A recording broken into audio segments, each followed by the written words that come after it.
What it do, KTTV? This is KT, and I'm coming at you live with another episode of the Daily K Podcast. And on today's episode, we have Mr. Kellian Hughes, a special education instructional facilitator for the District of Alief. Mr. Hughes is going to talk to the KTTV audience about his role in special education, some of the barriers in implementing a thriving co-teaching system, tips for new educators, and more. Stay tuned.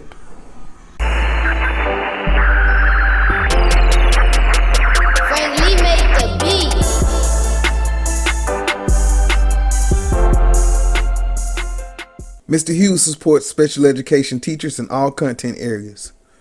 Once teachers become familiar with the content, his next step is to support them in accommodating the lesson and lesson delivery. Mainly, I have 8 campuses, elementary campuses. So prior, I used to have intermediate campuses. So my basic role is supporting special ed teachers and secondarily general ed teachers in providing, just appropriate support, accommodate support in the subject of math, reading and science, social studies within those campuses. And so my role is to make sure that my teachers are current as far as content knowledge, having the capacity to deliver the content, but also to accommodate that content. Yes.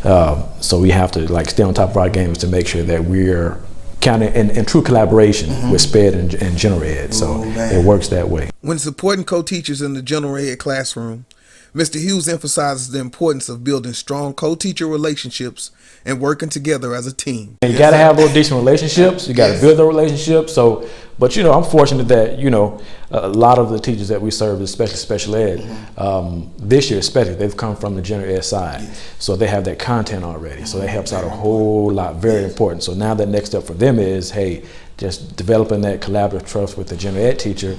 And for everybody, number one, to realize, hey, we on the same team, same goal, educate these kids, and so we bring different expertise, and let's just figure out how we can fit together like a glove. Yes, sir. That's it. That's it.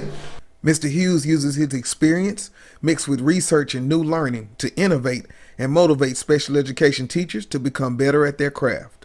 Educational leadership and professional leadership program at U of H. So, and my concentration is co-teaching, whereas my area of study pretty much is co-teaching itself. So that's my dissertation and thesis itself is, gathering data and researching teacher perceptions and experience of co-teaching and barriers to co-teaching. Because we mentioned a lot, but the biggest piece of that is trying to get over those barriers. And so in my research, I kind of already researched and looked up, at least six barriers. And so one of the things that we talked about, relationships. You got to build those relationships. You have to have content knowledge.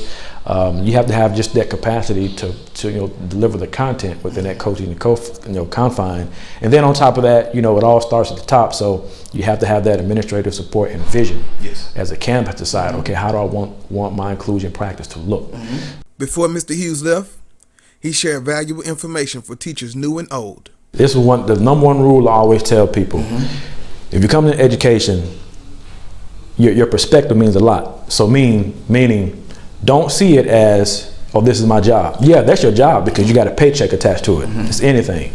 Your view when you come into education, always see it as your craft. Because whatever you see as your craft, you're going to work toward it like an artist. You're not going to work toward it for the check. You're going to get that because that's the job. But the craft is you're making yourself better as an educator. So everything you do, every ups you have, every downfall you have, everything you have, you view that as a lesson to get better in your craft as a teacher. Because not only as a teacher, but as an educator. Because what we've learned over the years is there's more than just you're in the classroom. 3-4 years down the line, you may find, oh, there's another position I want to kind of pursue that's still in education, but it's a craft. So constantly just think of it as a craft when you come out. You want to perfect the craft of educating at whatever level that is. And if you keep that mindset, then your mind is open to your impact in education. So because it's bigger than you. That's it. We would like to thank Mr. Hughes for stopping by and talking to the KTTV audience today. If you'd like to hear more about Mr. Hughes or his doctoral research or how he balances time between work, school, and family, go to kttv.com for the full interview. Don't forget to subscribe to the channel and comment and like to let me know your favorite part of this video. This is KT for KTTV signing out. 100.